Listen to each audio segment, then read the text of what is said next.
क्या आप जानते हैं कि 7 साल के एक छोटे से बालक ने स्वर्ग के राजा इंद्र का घमंड कैसे तोड़ा था? एक ऐसा भयंकर तूफान आया जिसने पूरे वृंदावन को डुबोने की कसम खा ली थी।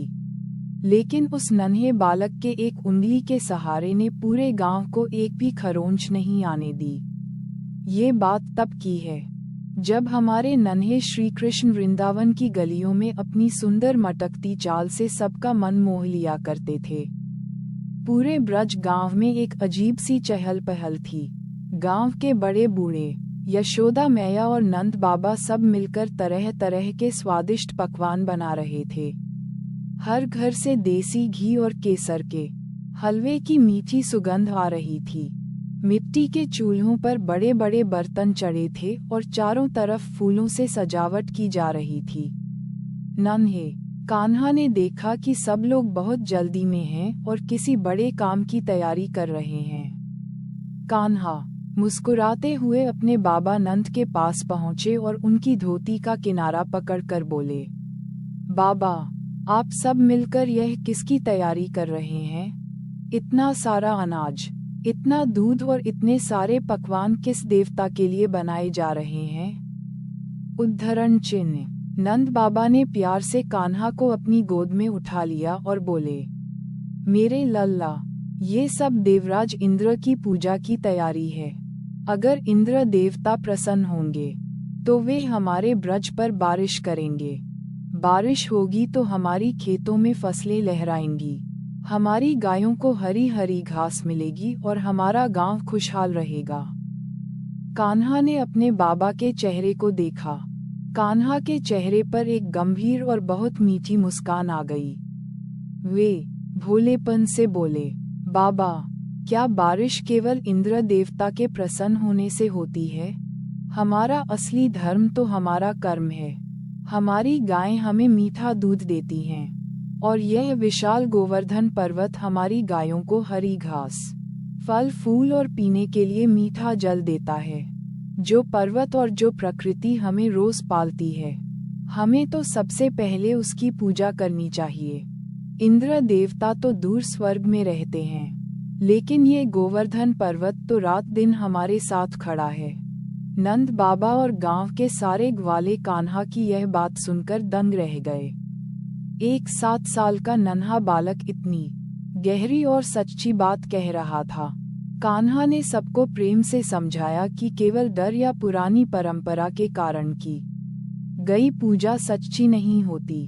सच्ची श्रद्धा तो उसकी होनी चाहिए जो हर पल हमारा पेट भरता है। गांव वालों को कान्हा की बात समझ में आ गई। उन्होंने इंद्र पूजा की तैयारी रोक दी। वे सारा पकवान, दूध, माखन और फल लेकर गोवर्धन पर्वत की ओर चल पड़े। पूरे ब्रजवासियों ने मिलकर गोवर्धन पर्वत की श्रद्धा से परिक्रमा की, उन्हें भोजन अर्पित किया और उत्सव मनाया। लेकिन आगे जो हुआ उसकी कल्पना भी किसी ने नहीं की थी। जब स्वर्ग में देवराज इंद्र को पता चला कि ब्रजवासियों ने उनकी पूजा बंद करके एक साधारण पर्वत की पूजा की है, तो उनका अहंकार जाग उठा। वे क्रोध से लाल पीले हो गए। इंद्र ने सोचा कि एक साधारण बालक के कहने पर इन ग्वालों ने मेरा अनादर किया है, मैं इन्हें अपनी शक्ति दिखाऊंगा। इंद्र ने संवर्तक नाम के सबसे विनाशकारी और भयंकर बादलों को बुलाया और आदेश दिया, जाओ, पूरे वृंदावन पर टूट पड़ो, पूरे गांव को पानी में डुबो दो, कोई भी बचना नहीं चाहिए। उद्धरण चिन्ह। अचानक वृंदावन के सुंदर नीले आसमान में काले काले डरावने बादल छा गए। दिन में ही रात जैसा अंधेरा फैल गया। बिजली इस तरह कड़कने लगी मानो आसमान फट पड़ेगा। ऐसी बारिश शुरू हुई जैसी ब्रजवासियों ने अपनी पूरी जिंदगी में कभी नहीं देखी थी। पानी की बड़ी बड़ी बूंदें भाले की तरह गिर रही थीं। तूफानी हवाओं से बड़े बड़े पेड़ उखड़कर गिरने लगे। चारों तरफ चीख पुकार मच गई। गायें डर के मारे रंभाने लगीं और छोटे बच्चे रोने लगे। गांव के सभी लोग रोते बिलखते हुए कान्हा के पास भागे।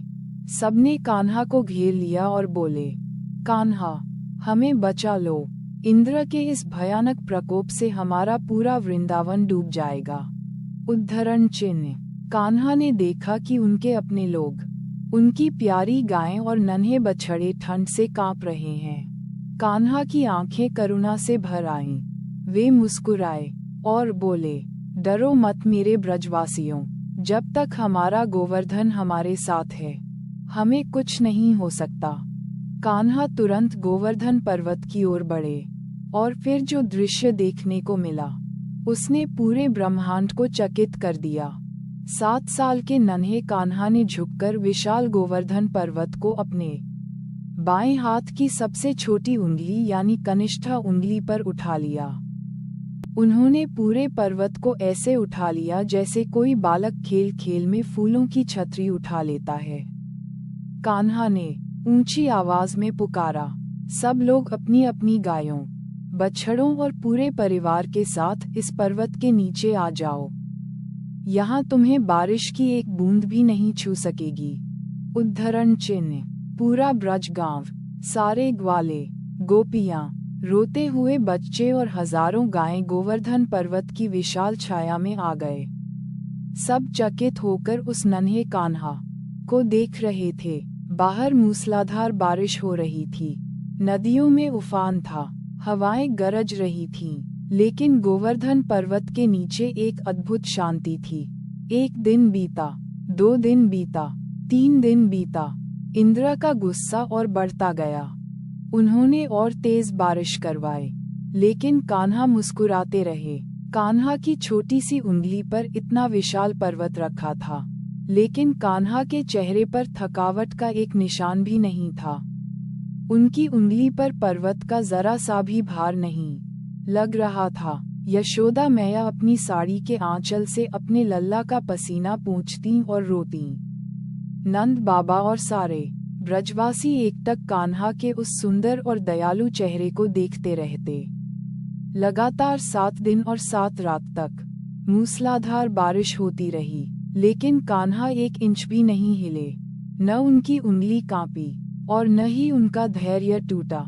आखिरकार 7वें दिन इंद्र के बादलों का सारा पानी खत्म हो गया। तूफानी हवाएं शांत हो गईं और बादलों के बीच से सूरज की सुनहरी किरणें फिर से ब्रज की धरती पर चमकने लगीं। देवराज इंद्र का घमंड पूरी तरह चूर चूर हो चुका था।